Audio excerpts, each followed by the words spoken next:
What's going on, everybody? We are back with another episode. I am AJ Capasso from Coventry Circle Paranormal, and I'm here with, once again, Robin from Hoffer Paranormal and Chris from Hoffer Paranormal.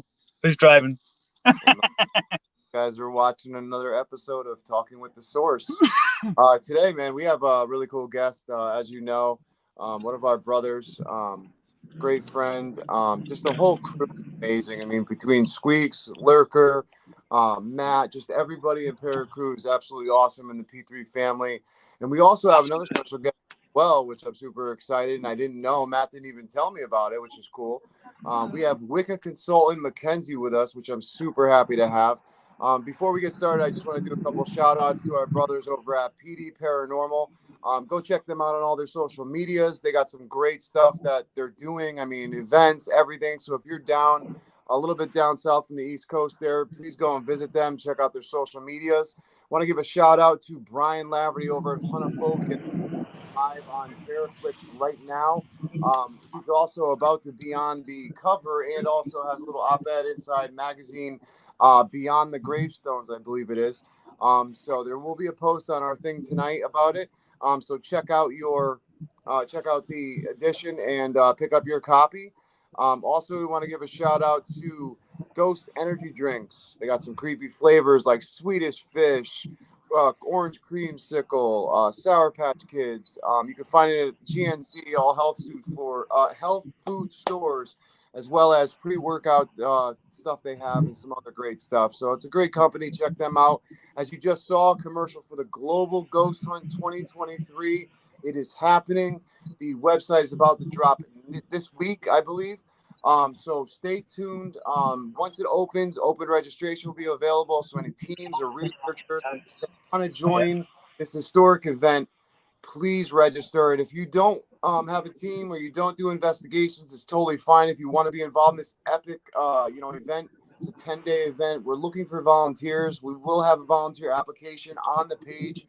So please go fill it out. Help us out. We have a ton of people. We have 19 people on the board, man. I mean, it's huge. I mean, we have so many people from director down to supervisor down to team leaders. I mean, it's absolutely awesome.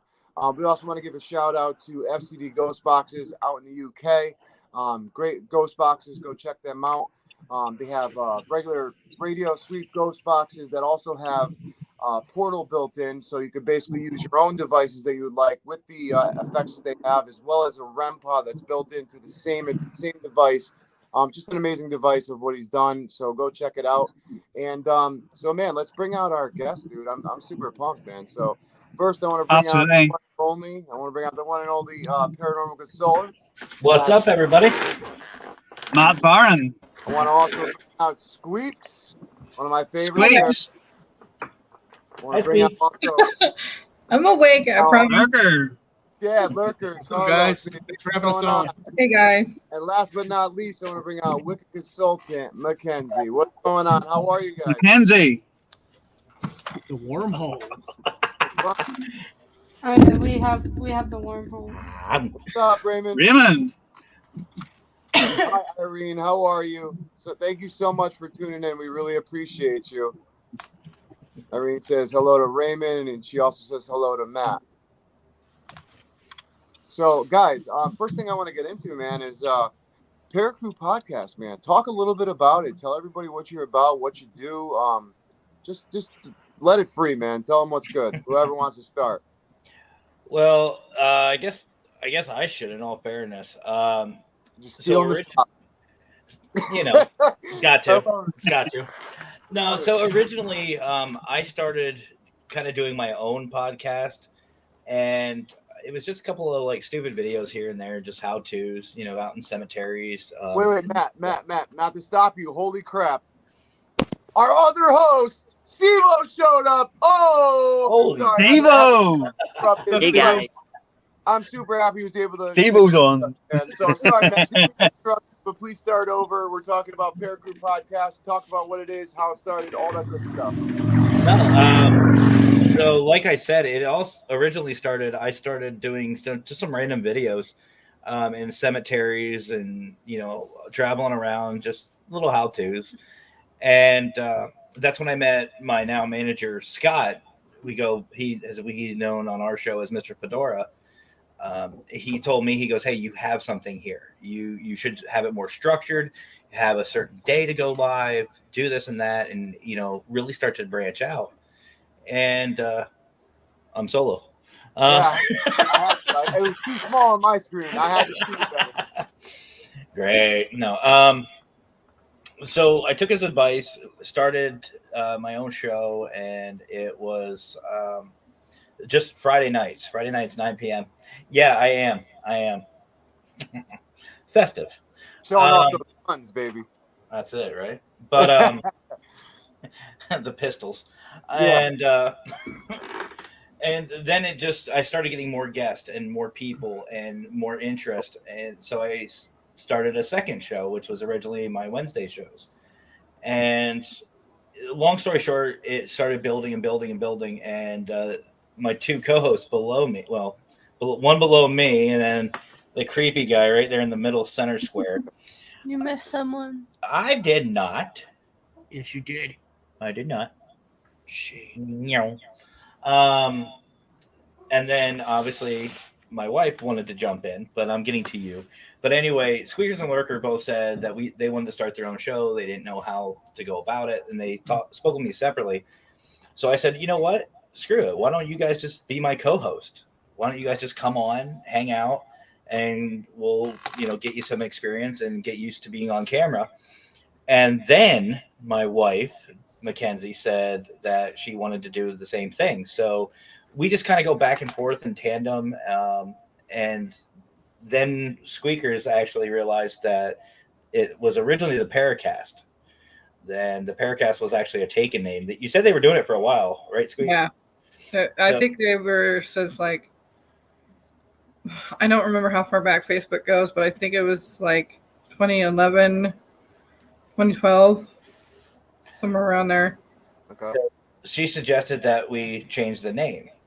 Yep. So then we all got together and started talking about it, and I forget who said it, but somebody said PARACREW. And we came up with a couple other names too, but the PARACREW just seemed to just roll off the tongue. Mm-hmm. It was really interesting, really nice. It fit well, and it kind of stands what we stand for, where it's a collective. We're all putting our input into it. So PARACREW obviously is, a little tie-up or spin-off of Para-Unity, which we stand for. So it just fit. Cool. Here. That's awesome. Now, Squeeks and Lurker, I want to hear you guys' side of it. Tell me, what did you want the most out of PARACREW? For you, Squeeks, what was your goal when you got into PARACREW? When you first got into change the name, obviously, because that just wasn't happening. I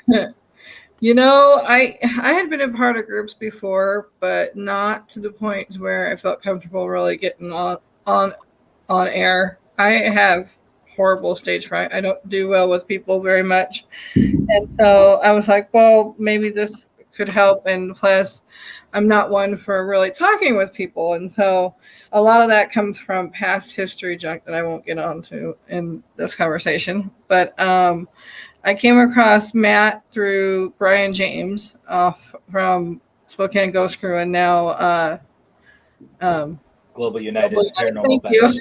I got you, Squeaks.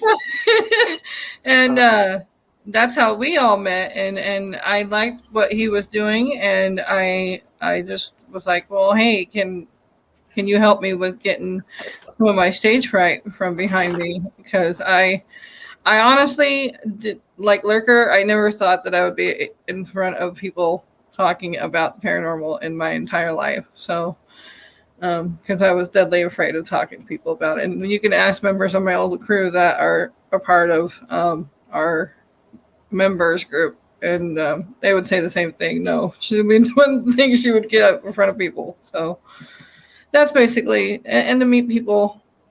That's awesome. And these three are my brothers and my sisters now, and that's something that I have a hard time finding friends. So like everybody else, and so. You know what? Better to keep your circle small. That's the way that I look at it. So, hey, I just want to let Irene said, Sarah, you are doing super, and you are absolutely doing super. You are doing an amazing job. So don't ever take that away from yourself. Absolutely. And AJ, shut up! I'm talking. I'll let you do it. But we have to give a shout out to who commented for us. Finish. You did. I know what you were gonna say. Listen, don't take it away from me. Give me a second. All right. Okay. Wait, whose show are we on? I feel like we're on our show. Let's go ahead and give a shout out to our good friends. Give a good shout out to our good friends at AAP Variety Channel for always supporting us and all the other channels that they help grow. Head over to YouTube and check them out. I mean, just amazing people. We love you guys, Mr. and Mrs. AAP. But what I wanted to say was I want to go into Carlos too. Carlos Lurker, tell me, what was it for you that you wanted to get out of this podcast? And do the best from, or what would you want to get out of it technically? So, well, I had a similar situation like Squeeks where I wasn't like, I don't like to show my face on camera, or I was kind of like an introvert when it comes to talking with other people and stuff. So Matt posted on there's like, would you like to be a star on the show? I was like, sure. Yeah. I decided, hey, I want to try, and because I want to do my own podcast someday. So I want to be able to get the strength to conquer the fear of being on camera and talking to a whole bunch of people online. I never knew I would ever do till this day. And I had a lot of support from Matt and Squeakers, and now Mackenzie's also supporting me in this too. And I couldn't be more grateful in meeting with them. And now I have accomplished so much more this past year than I ever accomplished in my whole life. And this P3 program has definitely worked for me. That's awesome. You've got support from us all, not just support from us all. Listen, I see a lot of people always ask me, like even when I was in school for broadcasting, the teachers would be like, why are you so comfortable behind, like on camera or in front of people and stuff? It's only because I was a musician and I was in a band from like 13 years old till like 24, and after getting on stage in front of tons of people, opening up for like Ludacris and stuff like that at Penn State College, you kind of have like no choice. So I'm gonna tell you what, it gets 10 times easier as it goes on. So like you and Squeakers, please, you guys do awesome. Don't take none of that away from you guys. And I love your guys' show. Like me and Robin talked about, I'm like, I have a hard time sitting there and watching podcasts a lot of the time. Just for some reason, I don't know why, I don't know what it is, but when I came across your guys and I became friends with Matt, I mean, right away, just the chemistry between you all and the funniness between you all, especially with Squeakers Soren. I mean, that made my day. So keep it up, what you guys are doing. Absolutely. Now, Mackenzie. And also, AJ. Yeah. The reason why you're also so good in camera is the fact of how many people you know. Being on the street corners in the evenings. I was waiting for it. I've got to do it. Because he sent me a prop that he has. There we are. This is AJ's hat. Yes, he sent me one of the hats that he uses. Yeah, for anyone who doesn't know, this is between me and Robin the entire time. Like, we were going to go back and forth every show probably on this. But you know what? Steve-O, is he a tart or is he a tart? He's the quiet one of the group. That's why I like Steve-O. You got to be more like him. You got to barely show up and never talk. It's awesome. That's how I roll, man. That's how I roll. Oh, yeah, baby. He still said we're a tart, though. Yeah, right. So, Mackenzie, tell us a little bit about yourself. I haven't really had a chance to, got to speak with you yet. I got to speak just very, very briefly, but please tell us a little bit about, what you're doing and your channel. I mean, your show. I mean, just tell us a little bit about all of it. So technically, I can't hear myself. I don't like it. Technically, Matt, when he first started the show, missed something. I was his unofficial camera person, which is why I told him he missed something. Also my manager. Also his manager before Scott was his manager. Mm-hmm. Awesome. Which is why I said he missed it. And he didn't correct himself. But I was his unofficial cameraman, because I don't like being on camera. I'm probably more of an introvert than Lurker. I hate new people. Like, absolutely hate new people. I don't like being touched. I don't like being hugged. I'm not an affectionate person. By any stretch of the mind, get away from me. And I guess I got comfortable doing it because in school I was part of the videography group at school. So I did a lot of stuff for the school, like a lot of the commercials that we would play during like pep rallies and stuff like that. And of course, sometimes you have to be in those videos because you can't find willing participants unless you bribe them in school. Yep. So I would be in the videos a lot, and I guess I just got comfortable with that. And currently I have my own show called Creepy Cryptids. Yeah, please tell us a little bit about it. And it's a part of the paranormal that is the beyond, the things most people don't want to talk about.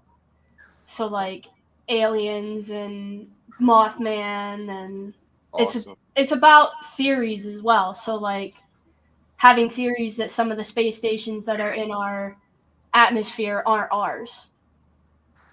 They're from other species.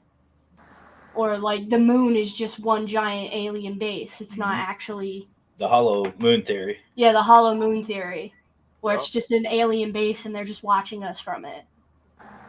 And then tonight, Matt is gonna do his theory that he told you about, AJ, tonight on my show at 7. Yeah, guys, go check that out at 7. Definitely, because he's gonna have a great show tonight.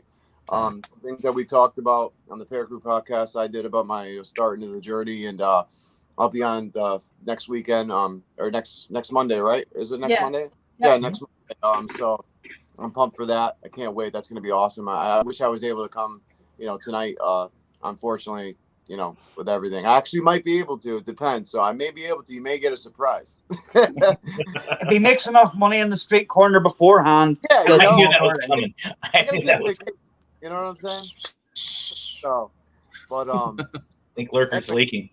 Matt, back to you. What I wanted to ask you was, and especially all of us, I mean, just being a part of this P3 family. I want you guys to tell me a little bit about this. I'll start with Matt, obviously. Tell me about how you created it. What was the reason?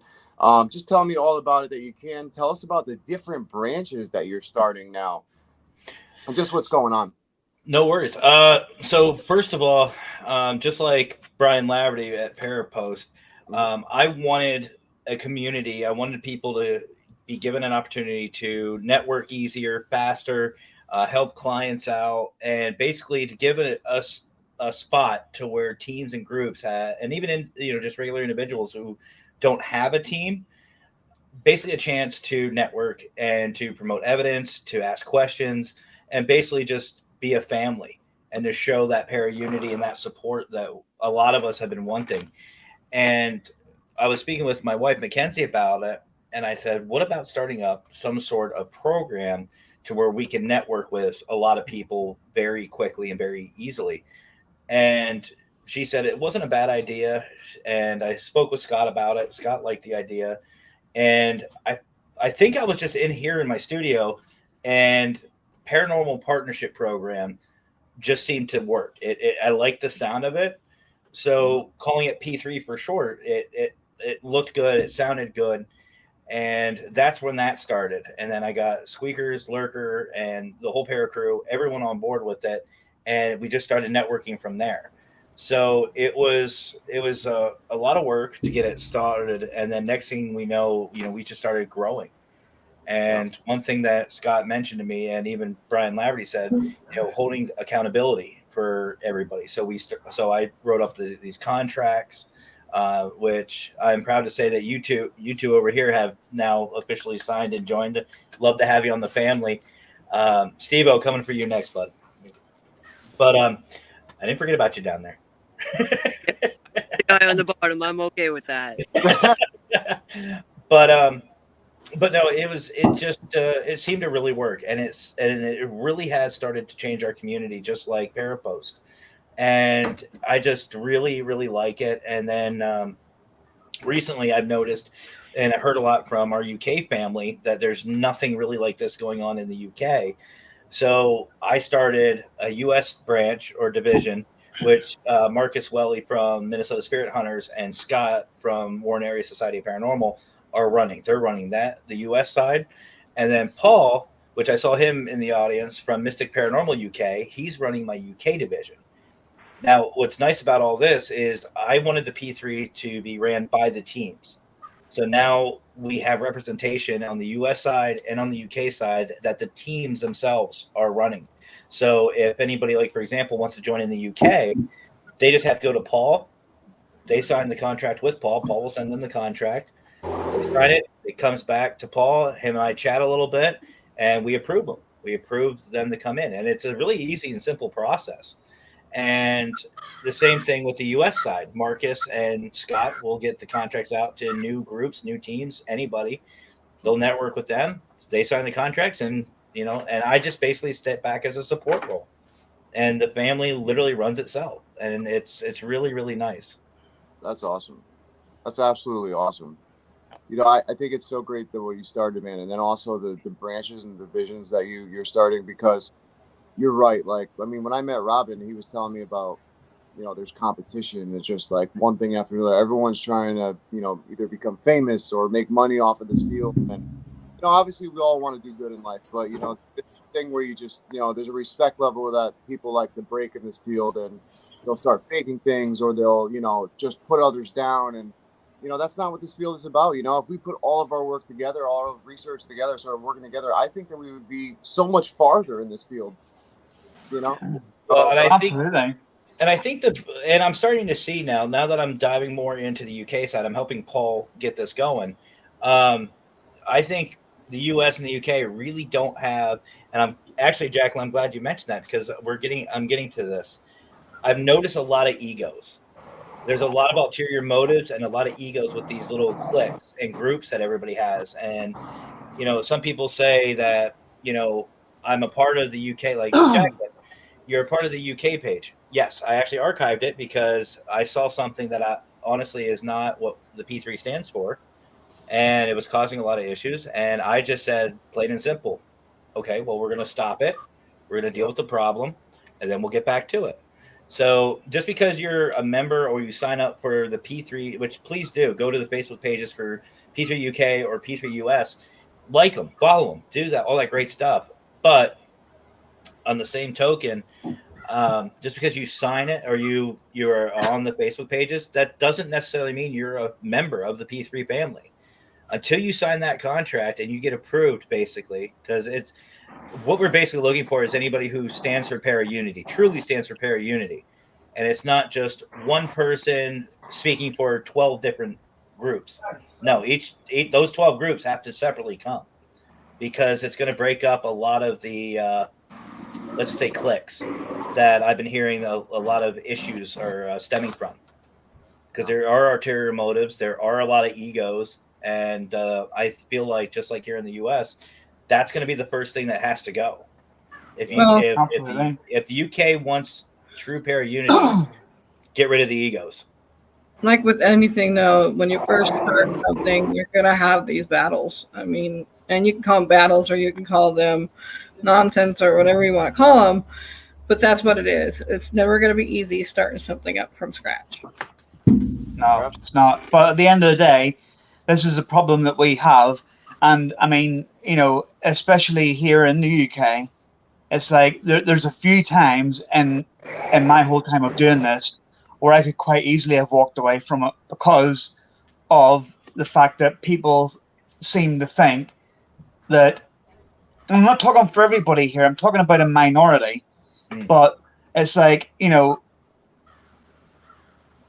places are theirs. Well, no, they're not. Just because you find them doesn't mean they're yours. I mean, it's like, if you were at the place first, it doesn't matter whether you were at it first, or whether you were at it second, or whether you were at it 25th. It doesn't matter. It's, don't go destroying it. Don't go wrecking the place. Don't go taking stuff. Just go, do your videos, take your photographs or whatever, and be done with it. It doesn't matter to me, and I know it doesn't matter to anybody else here, who gets there first. It is. You're right, Paul. It is a problem in the UK, Because what it is now as well is it's all about subscribers. This is all what it's about. And you even have the fact that some people who were urban explorers get as far as they can urban exploring and then think, I'll add paranormal to it. Well, at the end of the day, to me, you're one or the other. Or if you're doing both, then have a channel for your urban exploring, have a different channel for your paranormal, and do it that way. And I understand exactly what you're saying, Robin, with that. And I think the real issue with a lot of the people, what you're talking about, especially when it comes to the urban explorer channels that are now branching over, they're not branching over to this field, a lot of them, because they're interested in the paranormal. I mean, yeah, they may be trickled or whatever, but it's mostly because of the fact that they just want the subscribers, they want the viewers, and they know that right now this paranormal boom is like the way to go. I mean, you see a ton of channels that went from, reviewing tech to all of a sudden being a paranormal investigator, but then when they go to talk about certain things, they have no idea what they're talking about, and they're really doing it for the, for the clout and for the subscribers. And I'm like I said, I'm totally down for people growing. I'm down for people getting, somewhere in life at all, but just have the right intentions. That's all I say to it. I think that's a big part just in this, is just have the right intentions. It is. It definitely is. I mean, at the end of the day, there might be people watching this podcast now who don't agree with what I'm saying. And I might get a few messages personally saying that I'm wrong on what I'm doing, I'm wrong on what I'm saying. But, this is another thing about para unity. We all have to be able to have our opinions. This is the thing. It doesn't mean that if I say my opinion on a certain thing, it doesn't mean to say that it's right. It just means that it's my opinion. Yeah. See, here's the thing.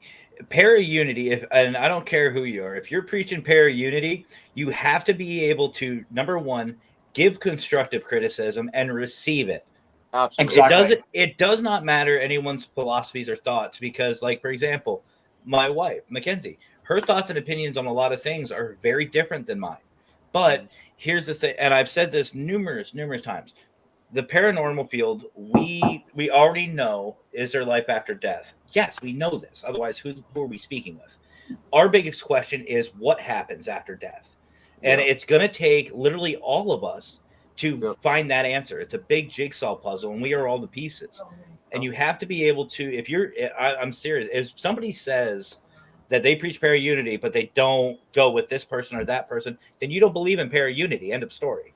If you're after money, wrong field. We're out to spend money. We're not here to make money. And on top of that, Matt, we're all adults, and everybody says they're against adult bullying. Well, that's part of adult bullying, is telling somebody they can't do something because you're already doing it. Plain and simple. You're being an adult bully. Knock it off. Absolutely. I mean, I don't know. I mean, I think a lot of us, just human beings in general, we all have this competitive nature somewhere deep inside, whether it's a lot of us express it in a nasty way, like some do, or some hold it in. I mean, you get that little tweak at first, but when you finally come to a point where you realize that you're comfortable with what you're doing and that you want to learn no matter what, because nobody's an expert in this field and we can learn from everybody.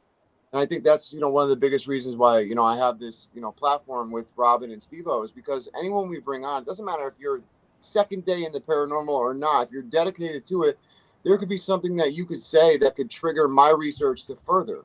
And I think exactly together like that, like, I'm super excited. Like, for example, like, we all see Brian Laverty, like, he's on cover of magazine, he started Global Ghost on Parapost, he's got Hunophobia. I mean, just seeing all that, anyone who would be jealous of that. But for us, we're so proud of our brother. We're so proud of his success. We're proud of what he's doing, because we know that if it's capable for him, it's capable for us. And who can help us? Our brother, as we help him, go farther. So, I mean, it's just, that's the way that we got to look at it. But people have to come to that point in their life where they feel comfortable, and it takes a minute. It does. Yeah, it does. And it's like another thing that I was going to add on to the end of what I was saying before is, like, you're right, AJ. None of us are experts. None of us ever will be experts. But it's like, before I met any of you there, I have my own little team over here in the UK. I was just tootling along, doing my little investigations, passion for the paranormal, not giving a shit about anything, just tootling along, doing them all. Then all of a sudden, I meet AJ, I meet John from JK47. You meet Steve-O. Then I start, with Brian. You meet Matt and stuff like that. And the more people you meet, the more knowledge you have, and you don't actually realize it. But I'm thinking to myself, I look back now to the videos I was doing before I met any of you, and I think to myself, I've came so far since then, and I'm not doing much different, but knowledge-wise, I've came so far, putting my head together. I know there's nothing in it, but putting my head together with all you lot, then if we as a group put our heads together and it keeps expanding, will we ever get close to the answer? We might never find it, but we'll get closer working together. 100%. Because here's the thing, and if you don't believe me, seriously try this. If you look at everybody's live investigations, everybody has their own way of doing it, but they're still getting evidence. So if that's the case, why not why not work with everybody? Yep, you're absolutely right. I mean, look at the battleship. Where I sat in a room by myself for like 2 hours because that's how I do investigating. I like to sit by myself, so that way there's no like interference but me. Yeah, I absolutely agree. I mean, that's way one of the best ways to to be able to investigate is by yourself. It's so crazy because it's like, have you guys noticed when you're like investigating, like you'll be out and like when you're alone, like you want obviously someone to witness it. That's why we have cameras and take pictures, all this stuff, and capture evidence. But those feelings that you can't describe to a camera when you're alone by yourself is something completely different. And I just feel like sometimes the energy will ramp up and it'll just be so. Sorry, I'm just going to say, did that Jacqueline Dixon that's commenting, is she in the UK? I think so. Jacqueline, right. Are you okay, Jacqueline? By chance? If you are, it's fantastic doing that. I've been on ones that got hair out. But honestly, over here, the law, and I've told AJ this and I've told Matt as well, the law in the UK, as far as trespassing goes, is only a civil offence. So all the police will do, if you go into an abandoned building, which I personally find are more active and are a lot better than places that people pay for. Reason being, the ones that people pay for are being rinsed weekly and even sometimes daily. And to the fact now where a lot of these places, they're getting little or no activity. If you go into an abandoned building, I don't know what certain parts of America might be different than others, different states and stuff. But over here, if you go into an abandoned building and somebody calls the police, all they by law can tell you to do is to leave, unless you start getting abusive or you're wrecking anything or you're trying to burn the place down, then you'll get arrested.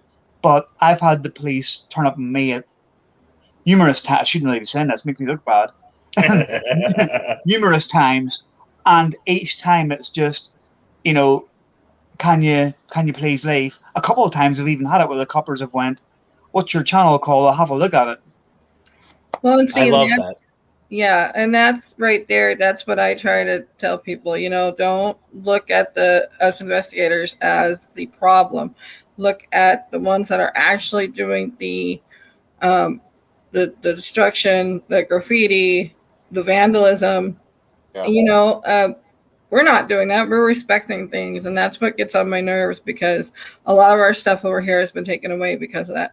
Because there was a lot of cemeteries helping out with us, and I know a lot of people are against that, but there was a lot of cemeteries letting us go in and work. But because there's other people in our town causing problems, we're no longer allowed to do that, which is why this cemetery that I'm helping out with, I'm very careful with what I do and how I say and how I portray it, because I don't want that to be taken away for teams as well. And so it's just hard. It really is. It is. But another thing about this for anybody in the UK as well is, when we go to abandoned buildings or abandoned cemeteries or wherever you want to go to, always make sure they're already open. And I know it's going to sound silly, like preaching to the converted, but I never personally open a place. You can trespass, just don't break in. Yeah, don't break Yeah, it. no, honestly, Great logic, Aaron. Great that logic. sounds about as Irish as me, but honestly, it's true. If there's an open window, if there's an open door, an open gate, stuff like this, I've even got a telescopic ladder. And I told a copper one time when he said, "How did you get in?" And I said, "I went up my ladder and in the window, up the upstairs window." I says, "Because the window was open." The thing is, trespassing you can't get in trouble for. So, as long as you don't break in, if it's open anywhere, make sure you take a picture of it before you go in, and you go.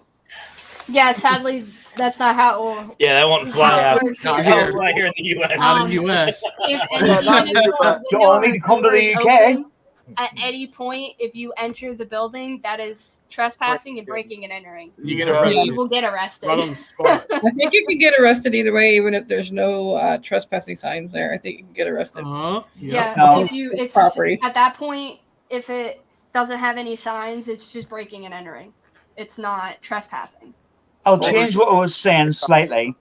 You know, For really. anybody in the UK who's watching, do not go into these places and destroy them. If you have good intentions for doing investigations, go in, providing there's an entrance already there. Go in and do it. And you know what's funny is Don't do it in the US. I You'll get hear arrested. about a lot of people saying we don't have places to investigate. We don't have places to investigate. Well, my first question is, when you investigate, do you clean up? Do you take care of the property? You know, what do you do with your trash while you're there? I ask those questions because a lot of people will just throw trash down or they don't help clean up. Like I've actually gained access to, and I've spoken on this on my show, Alpine Cemetery in San Diego, California. I actually got access to there because we went in and we helped out during a community day, and we helped clean up the cemetery. A group of us were lifting headstones. You know, we were putting flags down, fixing the flags for the veterans. We did that at And- St. Mary's. Yeah, we do. Too. We do that all the time, and Yeah. it just has become second nature. I always tell teams and groups, if you're going into these locations, make it better than what you found it. Clean up the trash, sweep up. I mean, dude, you know, it means a lot to these owners if you go in and you start sweeping. I mean, if you take care of the property, they'll have no problems bringing you in. Like, even if you go on, say, a tour, if you go on a tour of an old location, a historical location, and they see you picking up trash for them, they'll stop you and they'll say, why are you doing that? Well, I want to make the place look nice. Well, why? Well, here's why. And you explain to them, I'm a paranormal investigator. I love these locations and I want to respect them. Yep. They'll Yep. let you in. Mm-hmm. And it's all about intent. It is, and there's also a lot of times with like cemeteries and some history places, they will have associations involved. Get a part of them and start learning what they do. I mean, they'll let you in. It's just about communicating. Yeah. Mhm. No, I totally agree. Especially over here in the U.S., like, I don't advise anybody to trespass or break in like that, like how I was saying over in the UK. Like, it just wouldn't work over here. Especially where I live, like, you get caught, you're definitely getting arrested, especially with the cops that are not really that happy over here. Like, all they have to say is peekaboo and you're done. Like, that's just how it works, you know. And Yeah, I don't want to make it sound like I'm actually advising it, because I'm not. I'm just no. I'm He's just saying you can do it, just don't get caught. yeah, the amount of abandoned buildings that I have found or I have been given, and I have went to and done investigations, and the activity can sometimes be off the chart because very few or nobody is doing them. Yep. And if there's spirits there who want help, they're literally crying out for someone to walk in there. Yeah. We have a old hospital that used to be part of a psych hospital where we live. Yeah. Oh yeah. And there isn't any like no trespassing signs. But Yeah. you can only get so close to the building because the police around here patrol that road to make sure nobody goes in the building. Well, that and the state hospital security. Yeah, that and the state hospital security. And they do not like paranormal investigators, No, oddly enough. we got- but they report a bunch of creepy crap. But Yeah, they we don't were like us. we were on the property because a friend of mine's dad works security for the state hospital.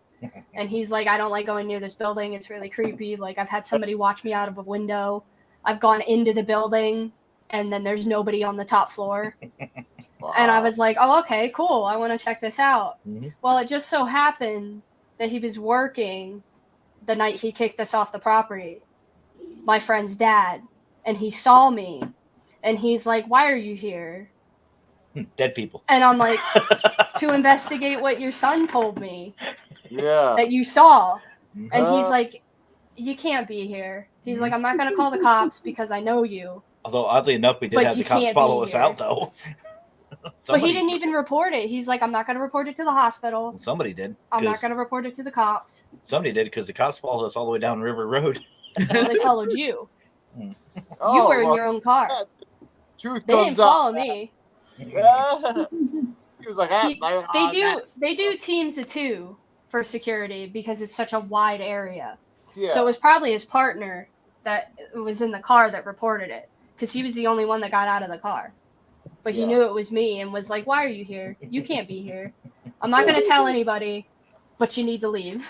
Yeah. It's sad that it's like that over here, you know. I mean, I'm happy that the UK isn't like that it's a little more lenient because there's so much history. I mean, and also with like people like, you know, breaking stuff or like, you know, damaging things. Like, if you really are a true like paranormal researcher or investigator, you respect history, in my opinion. I mean, that's what I've, you know, done myself. I mean, I can't speak for everybody, but you respect the, you know, that history because, you know, that history is something that we're researching to try and get answers to who may be there or even something totally different. So, I mean, I hate when I see that. I mean, we have one of our most famous ones over here is Union Cemetery. It's where Ed and Lorraine Warren, because I live like right near them. We're in a hot zone. Yeah. Very well He's doing a known. lot of research in Connecticut. Yeah, I called up to town and I asked, and the guy was like, the minute I told him I wanted to come and do some research at nighttime, and he was just like, nope. He's like, right at dusk, a cop sits at the gate. We've had people knock over cemetery stones and gravestones and everything, damage a lot of stuff ever since Ed and Lorraine came. And every Halloween, it's like this. And now we have a cop here all the time. If you go there, you will be arrested. I am not giving any leeway, and I will prosecute you to the max. And I'm like, oh, wow. That's what irritates me. Yeah. So, I mean, but I get it because you have to understand, like, these people are going there to, like, kids are going to their party or whatever. They're kicking gravestones over. That's your loved one. You know what I mean? Like and those stones cost a hell of a lot of money. I would be mad myself. Yes, exactly. Just to buy that land area is like literally like $2,500, and that's just the little 6-foot like land you're. Yeah, and then the stone's about the same amount. Exactly. Everything's so much money, so I get it why they're like that, and I think it's Highway great. robbery. And that's why I always tell people, if you see like a community cleanup day, because I know here in our hometown they do it a lot. Go in, like a lot of teams have merchandise where they has their own team name and logo on. Go take that opportunity to show the community that you're not here to hurt anything, and even volunteer. Like, go to your local cemetery. All of them have an office. Go during business hours and say, hi, my name is so-and-so. I'm from this paranormal team. I just want to say your location is absolutely beautiful. Here's my card if you ever need help. If you need help landscaping, cleaning, whatever. You know, I'm here to help you. Go to your community outreach and do stuff like that. And once you start, you'll notice the community will start changing their attitude towards at least your team. And once you start introducing other teams and other groups, they'll start changing their feelings about the paranormal community. And even in the UK, if you like, a lot of places I can kind of already start to see, and from what I've heard, a lot of vandalism happens, a lot of negative things to point the lens, so to speak, at you, at the paranormal community as a negative influence. That's the way to do it. That's a great way of changing your community's outreach. Is if you're in the UK, buy something with your team logo on it. Represent yourself, represent your team. And plus, it's free advertising. Well, semi-free. You just throw on your shirt, your hat, whatever. Go out. Buy business cards, hand them out. help out. Hey, you know what's funny? You talk about free advertising. You know what I did? I went to Walmart and I bought one of those, like, you know how you could write on your windows of your car? I wrote on my back of my window, like, about my Coventry Circle. There you go. My Coventry Circle channel. And I swear to God, dude, I was Grubhubbing and I walked out of Chick-fil-A and I had like 20 people surrounding my car taking pictures of it. And I walk over, I'm like, is everything all right? And they're like, you have a paranormal team, boo? I'm like, yeah, that's the thing right there. They're like, oh, we just subbed. And that day I got like 20 new subs. I was like, what the heck? I was like, all I do is write on my window. This is awesome. You can ask my wife. I have Paranormal Consultant right across the windshield of my truck. Oh, that's awesome. Yeah. When he used to deliver with Domino's, a lot of people would be like, oh, do you have a team? Do you investigate places? Like, could you come into my house and like help me? Oh, that's awesome. I've handed out more business cards delivering for Domino's than I have just walking around. I tell you what, using those platforms like that, man, for your own benefit, I would. Why not? You know what I mean? I've actually put them. I put them in the boxes. I've like right in the boxes, Hannah. Wait, what's this? That's my paranormal team. Here you go. It's my thing I'm doing. Get creative. You know what I'm saying? Get creative. You want to make something of your business or yourself, get creative. That's what I think, you know? Absolutely. And another thing about that as well is, how many times have you went in somewhere? Like, I see it over here quite a lot. You go in somewhere and there's a circle of salt on the floor, or someone's drawn a pentagram, or they've got candles all set out. And so it's like, you know, these people who are going in and doing that and doing these rituals, you know, do they actually know what they're doing?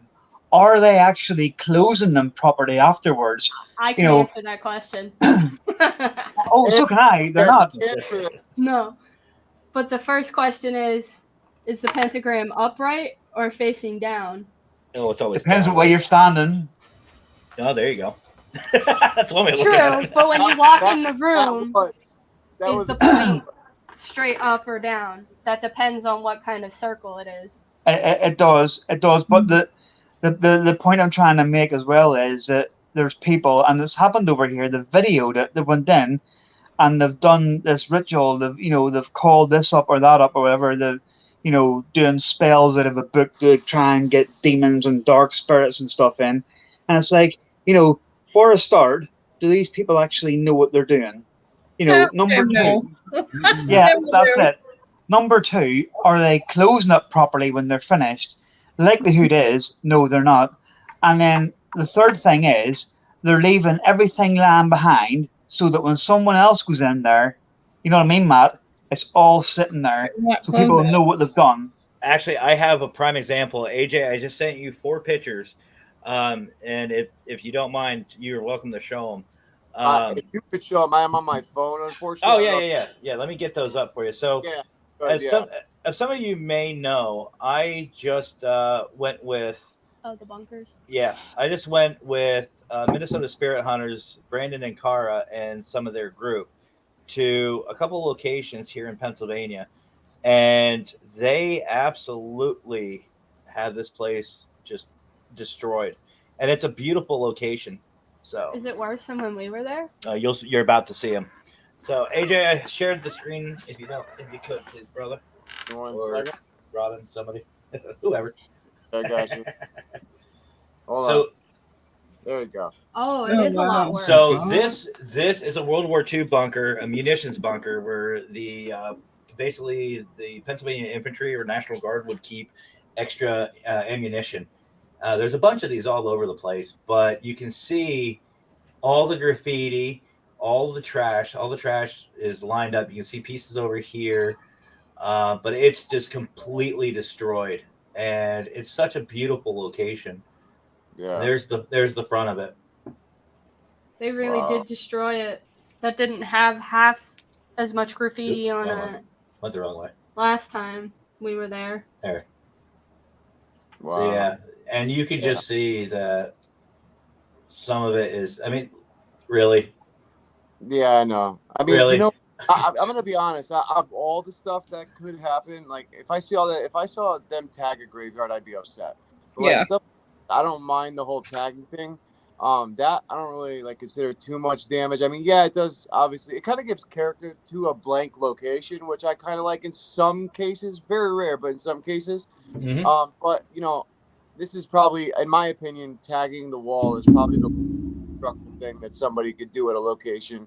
But with the trash on the ground like that, that's unnecessary, man. Like, you know what I mean? This no is you. I don't know if we can really see it. Let me see if I can zoom in a little bit. Yeah, there you go. Definitely see it. Now you can see, and a lot of this is broken glass, and I mean, there's just trash everywhere throughout this. And I mean, it's an amazing location. And like I said, this isn't the only one. There's a whole bunch of these all over, and it's gotten to the point where they actually have, I believe, 2 of them welded shut. Wow. So now nobody can even access them, and it is disrespectful and it's disgusting. And it's, to me, if we're going to be out in these cemeteries, these locations, it's up to us to make them look nice, because the nicer they look, the better. And plus, the spirits will see your intention. They'll see that you're trying to help. Yeah. People don't realize how much that actually plays into a factor, you know. That respect really goes a long way. Like shock or shockwave, you know, whatever energy, you know, that's out there. So I totally believe that. Totally believe that 100%. What I want to get into quickly, I mean, we're going to have you guys back on, because we just have so much to talk about, to be honest. I mean, it's almost been an hour already, and we haven't really got into anything that I was looking forward to get into. So we're definitely going to have you back on in probably the next few days, to be honest, just to bother you guys. But what I want to get into quick, if you guys can each give me a little summary of like what got you into the field, what was either the experience or whatever it was that pushed you into the paranormal field. I want to start totally random this time. Let me start with Lurker, actually. Lurker, what got you into the paranormal field, my friend? What was it? What got me into the paranormal field was when I was younger, I used to watch Ghost Adventures and Taps, those guys, because I was fascinated with the paranormal. You know, I never knew there was something more than what we are in this plane. So I was like, oh, okay, cool. So I started watching it. And then, you know, YouTube started coming around in 2012, 2013. And then all these other paranormal YouTubers started coming on board. I used to watch some of their videos. I was like, ooh, someday I'm going to open up my own channel. And sure enough, in 2018, I started opening up my own channel. And awesome. I'm kind of a little bit different from the rest of the people. I only did this for 3 years, but I still got a lot to learn. I am a very unconventional. What I mean by unconventional is I do something that's not normally not done in a conventional way, like other paranormal investigators do it. So, you know, like your typical K2 meter, your voice, your spirit box, your dowsing rods and all that basic stuff, voice recorder. Me, I use devices and other equipment that's not normally meant to be used in a paranormal setting or an investigation. I just want to see what would happen if a spirit or a ghost or anything paranormal would react to those devices. That's what makes me unconventional. That's awesome. Okay, well, I want to ask you a question. What devices that you use that aren't conventional? Or do you just talk about that you use the device you just named in an unconventional way? I'll give you 2 examples. One of them I used was a light meter. What a light meter is, it's used what photographers use when they take pictures of models, like to measure the amount of light that it's needed to adjust, so they could take pictures of like models or a product they're going to try to advertise on commercials or take pictures of to advertise on the internet. I like that. That's one. Another one I tried was the aerometer, which is the measurement of wind speed. I wanted to see if, you know, if something paranormal, like, or their spirits have their own somewhat of force, to see if they could push the fan blades to see if it will have its own, you know, energy. So that's an unconventional. Dude, that is absolutely awesome. I would never even have thought about that, man. That is so cool that you did that. I tell you what, you say, oh, I've only been in the field for 3 years. Let me tell you something, dude. I would have never thought of that. I've been in almost a decade. Okay, so this is the type of stuff that I'm talking about that we can learn from each other, because I would have never thought of anything like that. And I think that that's absolutely awesome, man. So please, like, that's beyond level, dude. That's awesome. So keep up the good work, man. That's so cool. Thank you, AJ. No, anytime, man. Absolutely. Yeah, Mackenzie, I want to ask you, what got you into the paranormal, to the cryptid, to the occult? Tell us it all. Actually, it's an interesting story. I was trick-or-treating with my friends in his neighborhood, and I was walking in a neighborhood next to his. He lived in like this little cul-de-sac area, and we were walking up this hill, and we saw this big animal-looking thing under a streetlight, and it was all black, and we were like, "Oh, that must be a black bear." So we stood at the bottom of the hill, like waiting for it to leave, and it just didn't leave. So one of my friends decided, oh, well, we'll just scare it. So he picked up a rock and he threw it, and the thing just looked right at us and then stood up. And I was like, that's not a bear, because it was a lot taller than a black bear. If anybody knows how tall a black bear stands, it was a lot taller than a black bear. Bigfoot. And I was like, I'm out of here. And I started running, and then my friends came after me. And I honestly think to this day that I saw a werewolf. Oh, even better. Yeah, yeah, I wouldn't doubt it. To be honest, like, there's so much things that we don't know about this world, and just all the stories. I mean, I have a couple of friends like Jeremy Bryant from Paranormal, The New Normal. He's totally into cryptids and stuff like that, and I just think it's real fascinating. I mean, you know, there's so much we haven't explored, in my opinion, that's not just in space, but here just on Earth, between the oceans and, you know, just all these forest areas. And who knows? I mean, there could be so much stuff hiding right in our plain sight that are just so good at, you know, camouflaging itself, you know, and coming out at like nighttime, like what you saw. But I would be scared. Like, how far away were you when you guys threw this rock? Because if this thing stood up, I would have probably died right there, or I would have crapped myself running away. One of the two. It was probably about 10 meters away, or 10 yards away from us. So like, if you're hunting and a deer's 10 yards away, it's a fair distance. No, it's still getting shot. It's still getting shot. 10 yards away. Oh, you're coming home with me. But it was definitely far enough away that when I realized it stood up, I was gone. I was not sticking around. Oh, absolutely. Absolutely. And then I met him, this guy. Oh. And it was completely different. Oh, man. I don't know what's scarier, the thing you saw or Matt. I mean, I don't know. Probably both. Maybe he was the werewolf. I'm immune to holy water, though. Right? There you go. I just think it's fascinating with so many different beliefs.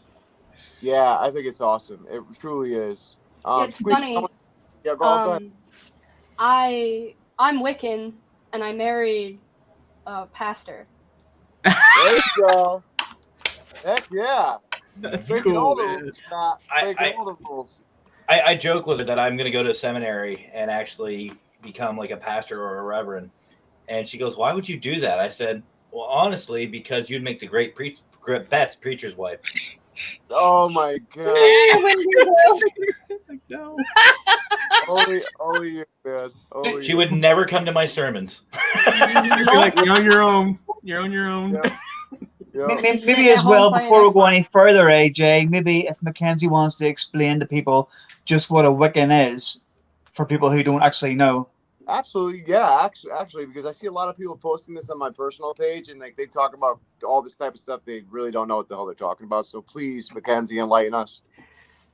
Okay, so a Wicca is a branch off of paganism. Now, paganism, as everybody should know, if you've learned about like Roman culture in school, is one of the oldest religions out there. It's before Christianity. For some reason, I couldn't get that out. The Lord has smite her. Sorry, I was going to say that. So it goes paganism, Yep. Christianity, Wicca. Okay. Wicca came during the time of Christianity. Constantine. It was a branch off of that. So it's based off of a lot of paganism, and it has roots in a lot of pagan holidays. So like Yule and the solstices, the winter solstice, the spring solstice. It goes off of lunar cycles, solar cycles. Only Brian. Thanks, Brian. I'm not crazy. I'm not a crazy Wicca. Oh, that's too funny. Shut up. No, listen, I want to say, it's great. She's gonna come through that. It's great to have someone on the channel actually that that is Wicca, because my partner in Coventry Circle Paranormal, my uncle, he actually has a Wicca Bible upstairs, and he's let me see it and stuff, and I've read into it, and I tell you what, it's pretty cool. I mean, I actually really like it. I think it's really awesome. It's really not what people make out the kind of what they would call a cult. It's so much better than what they perceive. And I think that's why I wanted you to explain a little bit, because there's two different sides to everything. Like you have good Christians and bad Christians. You have bad Wicca and good Wicca. Yep. The good Wicca is what I do. I don't dabble in hexes or curses or demons or anything like that. I don't want anything to do with that, because that's bad karma. Then you got me. I mean, I'm kind of stuck with him. I fed him and invited him to stay at my house the one night, and now I can't get him to leave. Yep. Look at put it back up, Matt. Put it back up. She's stuck.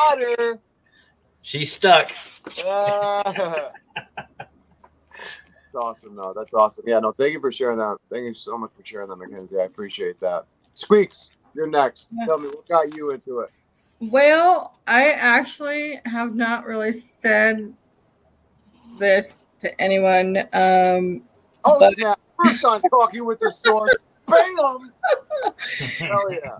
So when I was younger, I had a lot of stuff go on that I couldn't explain. And I've said this all along, that my family, I was not sure who I could talk to at the time. But I kept having dreams that actually came true. And they weren't dreams that I wanted. Mm-hmm. And I'm not going to say exactly what they are, because I do have family watching too. And of course, absolutely. Don't want to get into that. No. But these dreams would come true, and I couldn't explain it. Like, I would have these dreams like a week or two before the actual event happened. Yeah. And to me, I was like, am I going nuts? Because I didn't have anybody I could talk to, and I felt like I was going crazy with everything else that I was growing up with, dealing with health-wise, and there just wasn't the sources that we have today. And so that really got me into the paranormal, because I wanted to research more about the gifts that I had. And I'm not calling myself psychic or anything like that.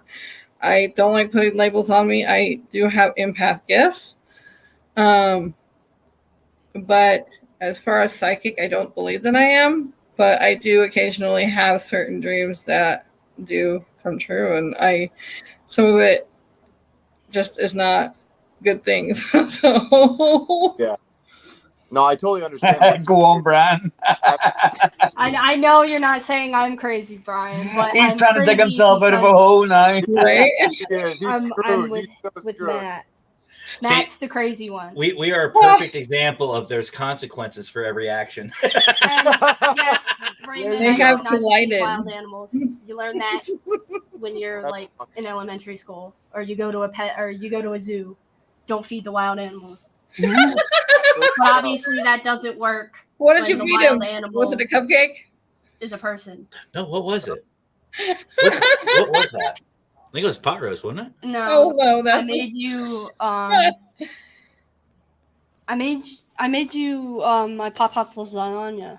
Oh, that's right. It was my lasagna. pop-pop's Sicilian you had to say lasagna. Lasagna, and I think homemade garlic bread too. Yeah. That's why I stayed the night. I was comatose. I have an Italian grandfather, so both those recipes I owe to him. Absolutely. That's funny. I was in a coma after that meal. I remember that. Yep. Oh. Then she threw on a movie, and next thing I know, I was waking up. I was like, wait a minute. Yeah. I was like, I like it here. Oh, right. crazy. What I want to say, Squeeks, was I completely know what you're talking about. I've had the same experiences where I'll have dreams that'll come true. Like I'll have visions that'll happen that'll literally come in front of my face like a picture, and it's scary. I mean, a lot of the times it's never anything positive. It's always something negative. Like one thing that I don't really understand that's been happening a lot lately, like, and I've been telling Robin every experience that's been happening. When someone is gonna say almost pass away, or like they're basically, I'm gonna have to call the ambulance, like something like that. If it's someone close, like what recently happened, my friend's brother, I was over there, I was with them, we're hanging out, and something came over me, and I'm like, yo, I told my buddy Mike, I'm like, listen, you need to watch your brother. And he goes, why? I was like, listen, I can't explain this feeling. I said, but something bad's gonna happen today. You need to keep checking on him. Well, I ended up leaving the house. 45 minutes after I left the house, something made him get up. He said he doesn't know what it was, but he's like, oh, I'm going to go in the kitchen and get a beer. And right before he walked past his brother's door that was shut, he was like, no, I got to check on my brother. And he knocked on the door, and as he listened, he heard his brother like making this gargling noise.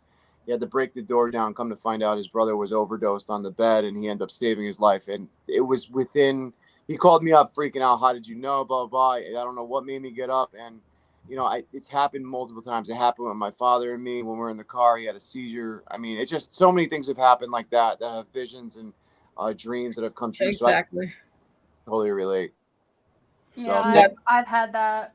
My grandmother had cancer, and she got better. And then I said to my mom, I was like, we really need to watch Ma'am. And she's like, why? I was like, something bad's going to happen. Yeah. I was like, I don't know what it is, but I just have that feeling. And not even a month later, she went in for a cancer test, and she was out of remission. The cancer came back. It was in her brain, her lungs, her bones. Like there was nothing they could do. Yeah. And she died in October of 2015. So after I graduated high school that year, she died. I'm sorry to hear that. I'm really sorry to hear that. That's always, but I feel like it's empathic abilities that made me understand that something was wrong. Like I believe something's not right. That's exactly what it is. And I've had a couple, and that's why I don't like to say it in front of family, but I've had a couple that I should have said something, and I didn't because I was scared and it didn't turn out right. And there's not much I could have done. I mean, I didn't know or didn't understand it, and I still don't know how to control it. And so I don't let a lot of people in on everything that I am capable of seeing or have gifted wise because of that, because I still have that fear in my head that somebody's not going to understand it or my family's going to judge me. And there's nothing against my family. I love my family to pieces. No, but that's just it. Not a lot of people understand it. No, I don't even understand it. Oh, we all don't understand it. You know what? It sucks because we don't want to say something, but I came to the agreement within myself that it's kind of my duty. As much as I don't want to see the things that sometimes I see or feel, I'm like, I have to say something because I'm tired of losing people. Like I've lost 27 friends to drugs, and it's like I just wanna not lose people if I can, and if I have ability to stop it or say something to warn or do whatever, if that's the ability for some reason that I have, then I got to use it. But not to stop what we were saying, but I can't say her name. Ayla, that's her name. I walked into a hotel I was staying at, and suddenly I got a vision in my mind that the hotel was going to burn down. The hotel burned down the next day. That's the kind of stuff that I'm talking about now. I always wonder, like, is it just us picking up on that energy? Or are we actually picking up on a future thing that is going to happen and we're getting warned by something, Well, exactly. And then that's why I'm like, I used to hold myself, I started to hold myself to a higher, I forget the word, standard? But a higher aspect of it, because to me, if I had or have those gifts, and I say it that way because I still don't understand it, then I should be able to see every single one, right? No, but not that's true. Not the case.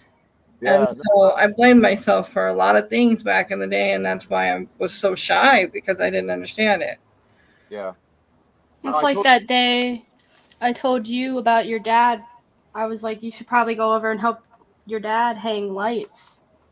Oh yeah. And he's like, why? I haven't gotten a phone call. And I was like, I feel like if your dad gets up on that ladder, something bad's going to happen and you're not going to have your dad anymore. Yeah. Yeah. And I actually, given the experiences, being in this field so long, I obviously did not take it with a grain of salt. So I checked in and they said that Dad was going to be hanging lights that day. And I said, don't you dare. Yeah. I said, I don't want you getting up there. I said, you know damn well that if you were going to go do that stuff, to call me. Because he back then he had bad knees. This was before he had knee surgery. Yeah. And I want to believe that, with her telling me this, that prevented something even worse. And my parents don't believe in the paranormal by any stretch of the imagination. Yeah. But, sometimes you just got to put your foot down in a sense and just say, And I look, didn't even know he was going to be hanging lights. I just said that he definitely should not be getting up on a ladder because something bad is going to happen. And sure enough, he was that day. That was the plan. He was going to hang lights over the driveway.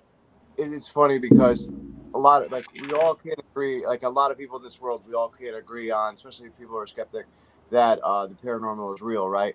But if you say to someone, I have a gut bad feeling or something, everyone can relate to that. It doesn't matter if they look at it in a paranormal way or not. You just say something bad's going to happen and everyone's like, oh, okay, I get it. If you really, say it out to people. So, I mean, we could always get it across. And I'm glad that your dad actually listened, man, because a lot of people don't listen. They're like my father. Well, him kind of also calling him from the car on his way over and told his dad that he was almost there was kind of a deterrent for his dad. I told him, I said, I'll take that damn ladder. I said, I even told them a couple times. I said, if they're doing stuff they're not supposed to, because my parents are a little bit on the older side.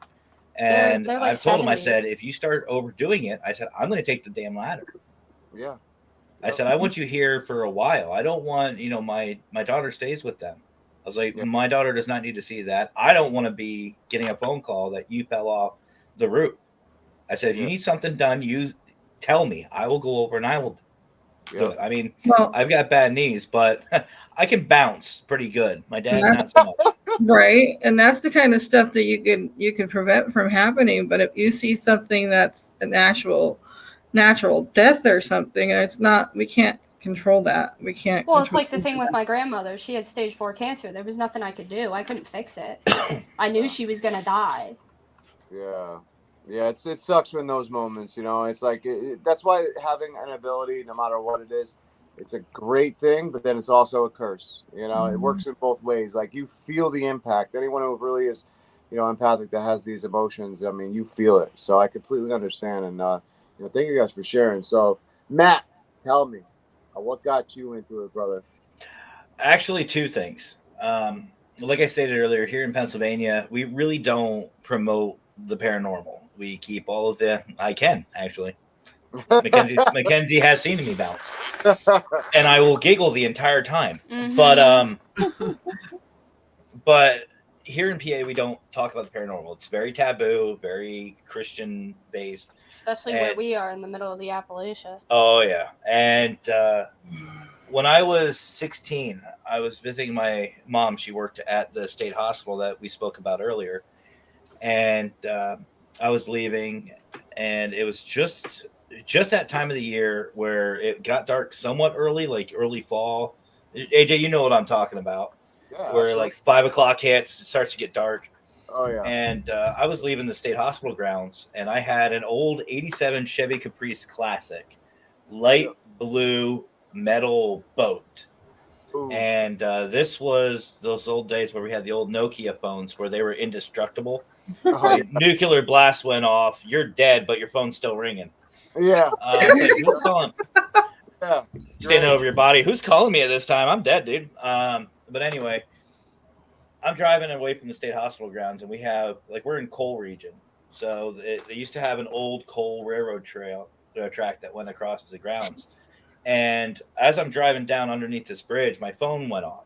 which was weird because none of my friends had my cell phone. It was only my parents. And that was when you were paying 25 cents for a text message. Yeah, I know. And 9 p.m. Remember those days? Call me at 9. Call me at 9. Yeah. 8:59. You're sitting there staring at your phone. Yeah. Um, I'm sorry. no, you're. We'll But never pick up on the show. Squeaks, it It's may not, not be hey, our hey, show, it's but not you even will like, snort. it's not even like we have to go online back in those days because we have to wait 25 minutes and hope nobody picked up the house phone. Right? Yeah. God forbid if you try to download anything. Oh, dude, don't even get me going. Don't even get me Yeah, going. and the phones were massive as well, weren't they? We used to call them over here. We used to call them the Nokia brick. Yeah. Oh, we had them bricks. We called them bricks. We got rid of Nokia. We just call them bricks. But so my phone went off, and I just so happened just to look down real quick, and as I looked back up, I saw a female standing in the middle of the road. Now, I stated I had the '87 Chevy Caprice. It was not known to stop on a dime. You hit your brakes 50 yards, you'll stop. So I slammed on my brakes as hard as I could, and I witnessed this woman pass right through my vehicle, solid. Once I finally stopped, I got out, and I was like, "Ma'am, are you?" And that's when I realized what just happened. I was like, and she turned, looked at me, and just kind of faded out. And I just went, no, and jumped in my car and I took off. Didn't speak of it. So right after that, I started finding the different shows on TV, like Ghost Hunters, Taps. That was what really started getting my interest. My mom didn't obviously like it because we're a Christian family. We don't believe in that. And Your it's mom's all super make believe. Christian. Well, but so I just kind of watched it for entertainment. And then once I was in the military, I went out to San Diego. And this was a couple years later. And my couple of my friends at the bar, they wanted to go out and investigate this. It was a cemetery. Now it's a park.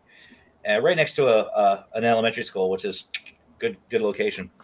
Yeah. And I was like, sure, why not? I was already pretty buzzed. I was like, let's go. Screw it. And then I started catching EVPs. And then I saw some shadow figures. And I realized that what I was seeing on TV with Ghost Hunters was legit. Yeah. And I was like, are you kidding me? This is actually real? Yep. So we started going out every weekend. We started hanging out, doing things. And then when I got out of the military, that's when I decided I want to be a part of a team. So the short version, I found a team. They were very money hungry. We all know a team like that. Yep. And I met with a couple other individuals, and we started our own team, San Diego Paranormal Eye. 16 years later, here I am. After CPP, SDPE, OCPE, Orange County Paranormal Eye. And then I started one here in Pennsylvania called CPPE, Central Pennsylvania Paranormal Eye. Wow. And that it was a roller coaster. I mean, SDPE in San Diego did amazing. We had a lot of fun. We became pretty infamous in the area, and the community was very accepting of who we were. But here in PA, some of the teams were, let's just say, they wanted to be the next Zach Bagans. Yeah. And I'm not going to get on that hot button. we all know what happens after that. But it got to the point where I just got fed up with it. And I said, you know what? Screw it. I'm done. And you can ask Mackenzie. I almost walked. I almost said, no, I really don't. I don't want to do anything with this. A couple weeks later, the bug came back, and I was like, I want to do something. Yeah. So I was telling Mackenzie that, I wanted to do something to help people. And she said, well, what about like consulting people? I was like, what do you mean? Like working with multiple teams and groups? And she goes, yeah, just, do something as like a consultant. And I said, well, I wouldn't even know where to start with that. Yeah. And I said, so you're saying like a paranormal consultant? And she goes, yeah, we could do stuff like that and just help teams. Don't have to worry about being on a team. Or investigating or the drama or anything like that. Just help people. Yeah. Yep. So that's where Paranormal Consultant came in. And you heard about how the show started. And it's been a ride. That's awesome. That's awesome, man. Well, I tell you what, we got to schedule you guys back on again There's so much to talk about. I got to also have Mackenzie on, by herself to talk more about the cryptids and stuff like that. So we're definitely going to talk more and schedule some stuff for sure. But Absolutely. what I'd like you guys to do before we end, I want you to please shout out some stuff that, that you want to promote. P3, the PARACREW, Paranormal Consultant. Matt, you can take it away. Anyone can finish. And then Mackenzie, please, again, shout out your stuff that everyone can go check out as well. Well, first of all, on behalf of the PARACREW, I just want you guys to know we really appreciate Robin and AJ for bringing us on. Big hearts to you guys. Couldn't be happier. Love you guys. Great show on ours the other day. It was amazing. But I think I definitely want to start off with Brian, our boy Brian Laverty. Absolutely. Good old Brian John. I mean, I don't think we would have the networking that we would have without him and Parapost. And like I say on my shows, definitely go check them out. If you haven't, seriously, you need to go. If you believe in Paraunity, if you believe in helping, go get yourself Parapost. Even if you want to learn, it's such an amazing tool. And Brian has done such an amazing job. And now with the Global Ghost Hunt coming out, I mean, that's just next year. We've got so many things to do, and it's going to be so much fun. Absolutely. So I couldn't start without him, without mentioning him first. Absolutely. But obviously all of our guys, just like you shouted out, PD Region, great group of guys. And I also want to shout out my co-hosts. You guys, I mean, they've been absolutely amazing, and it's been a lot of fun, and the show's only gotten better. Absolutely. The show's only gotten better with these two. And I will say, as far as the P3, I'm so proud of Paul for taking over the UK division, Marcus and Scott for taking over the US division. And I'm going to tell everyone right now, we're not going to stand for the drama. So guys in the UK, like Robin, who wanted to start networking and having fun, Lex from Lex Paranormal is another one. We're not stopping. We will not put up with the drama. We will not put up with the BS. It stops. It's going to. It's done. It's done. It's over with. Move on. Consider the P3 UK the start of a new chapter. Amen. I like that. I like that a lot, my friend. I like that a lot. That's awesome. There's always a second chance, but if you got a problem, take care of it. Be an adult. Deal with it. I can handle my enemies. Get rid of the ego. On the table, break bread with them, or anything else. That's not a problem. And forget the ego. Leave it at the door. Yep. Don't even bring it, because P3 is not about it. We don't want it. Yep. Absolutely right. Absolutely right. Well, thank you guys. I really appreciate you guys coming on and for absolutely. Like honestly, being great friends in this field. It's hard to find good people, and especially in this crazy world. So we appreciate it way more than these words can describe. Mackenzie, please shout out your stuff. Tell everyone where they can find you at. One sec. I gotta call you out, Mr. AJ. Why? Lurker, Squeeks. Did you guys hear what he called us? What? He called us friends. Oh, sorry. Oh, whatever. That's a mistake. We family. Gotta rub it in. I said, call him a tart now. Yeah.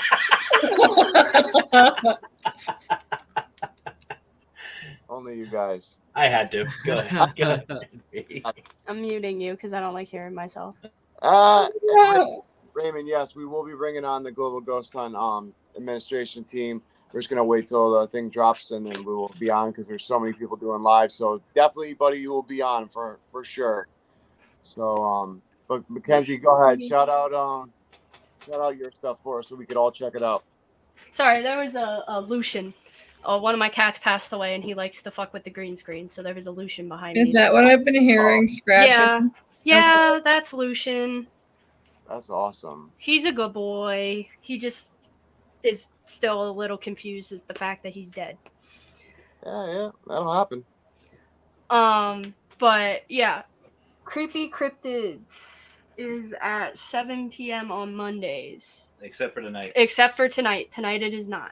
Tonight it is at 7 tonight because Monday I have a lot of stuff going on. But I really would like to thank you guys for having me on the show. I appreciate it a lot. I know it was kind of a surprise. I was a surprise guest. Oh, surprise. Hey, more the merrier. More the merrier. But Thank I'm excited to have you on my show next Monday. I'm excited. I'm excited to be on. It's gonna be And fun. I would eventually like to have both of you on the show, if that was possible. Oh no, I will never go on a show with him again. He steals the spotlight. So nope. No, I'm just joking. And I like to give a big shout out to Squeakers for helping me. Thank you. Guys. You're welcome. And Lurker for being supportive of the idea. Hell yeah, Lurker. Thank you. Oh yeah. Absolutely. That is awesome. Well, hey guys, thank you so much. I can't thank you guys enough. And honestly, thank you for surprising us, Mackenzie, for coming on, because I think this just made the show 10 times better. So super pumped to have you on. You have a lot of knowledge. Can't bring these two anywhere, I tell you. No, and Lurker calls this our wormhole because it is. If we're in two separate corners of a computer, it's a wormhole. Stop touching my mic. Geez. I tell you what, no, it's awesome though. I wish I had little. Like, You're in her bubble, man. You're in her bubble. What are you doing? I can't reach. That doesn't work. Y'all remember that with your siblings? Get out of my bubble. Yeah. Mom would pull over the car in like 20 minutes. That hat covers your face. Never a dull moment. Yup. He's got a big head. Nothing up there. Hey, I was gonna say, you know, when you start going bald, right? Just shave it all off and get like a tattoo that has marbles falling out. That's what I'm gonna do. Telling you. What did we say about my geckos? Huh? What did we say about my geckos? Big heads, but empty. Oh yeah. I have two crested geckos, and they're not very smart, but they have big heads. So we say big heads, but empty. Well, guys, listen. Thank you guys so much for coming on. To all our viewers that are going to watch us later and the ones that are watching now, head over to the PARACREW Podcast on every social media. We put it in the description. We will be updating Lurker's information as well and putting it in the description right after the show. So absolutely, for all the links. Also, like you said, like you know, no one told me, but we're gonna have to update and put Mackenzie's stuff on there too, which I'm super excited about. So make sure to see your show tonight, Creepy Cryptids, at 7 p.m. It's gonna be awesome. I mean, it's gonna be so cool. And then also check out next week when I'm on, and you know, we're gonna have a great conversation next week as well. But guys, we're gonna schedule some stuff. We need to have you back on already. There's so much more to talk about. We could talk for probably 5-6 hours, easy. But just want to thank you guys for coming on. We appreciate all you guys. Love you guys. You guys are such family to us, and we appreciate all of you. So we will talk to you guys next time. Thank you again. Thank We you. appreciate you having us on, AJ and Robin. Thank you. Not a problem. Appreciate you. Family. Yeah. All right, my guys. Much See you love. later. Bye. Take care, guys. Bye. Later, guys. I'm still here. Ah! Such a good show, man. So good to have such good family on. It was. You could just talk on and on, couldn't you? I know. I had to. Irene, thank you for staying up with us. I know you're all the way in Japan. We love you for being on here. You're just awesome all the time. You talk to us. We have a great time in the comments. I really appreciate you. So thank you for staying up. I know it's super late probably there. Just all our viewers, Raymond, everyone. I mean, Paul, all of you. Just thank you. Everyone, Ayla, whoever I can't even name them all probably, but I tried, right? And he's not paying attention to me, my own co-host. Gotta love it. I'm gonna get in before you here. I am gonna get in before you here. Okay? Oh, that's what you're doing. See this sneaky son of a... No. I'll get in before you here. Everybody, next Sunday, in fact, we'll do it together. Next Sunday, AJ, tell them who we have on. We have a real awesome guest next week. He's really well known. Has been on the man, I just remember it's Unexplained Most Haunted UK. Yeah, he's from the UK. He's a parapsychologist, Doctor. You want to say his first name because I'm bad at it. Dr. Kieran O'Keefe. Kieran O'Keefe. I always mess the first name up, but I don't want to disrespect him like that because he is a very intelligent individual. And Anybody who knows, who has watched Most Haunted over here, will know. Anybody who's into the paranormal over here, and even in the US as well, will know this guy. This guy is up there with the best. This guy knows his shit. Yes, he really does. And I tell you what, it's amazing. Like to have him on. You could watch him on Discovery Plus. He's on, like I said, the Unexplained, Caught on Camera.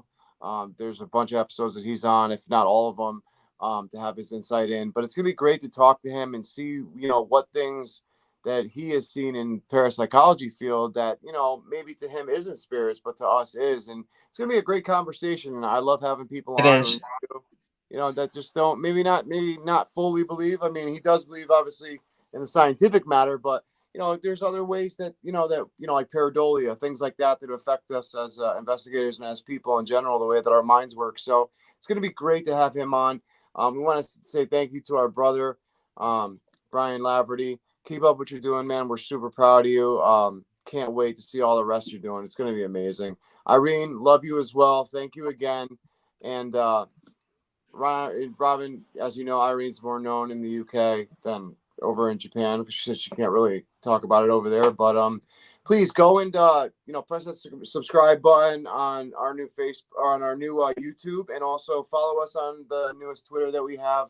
We're trying to get those numbers up, so if you guys could help us out, please do that. If you like, subscribe, share, whatever you like to do.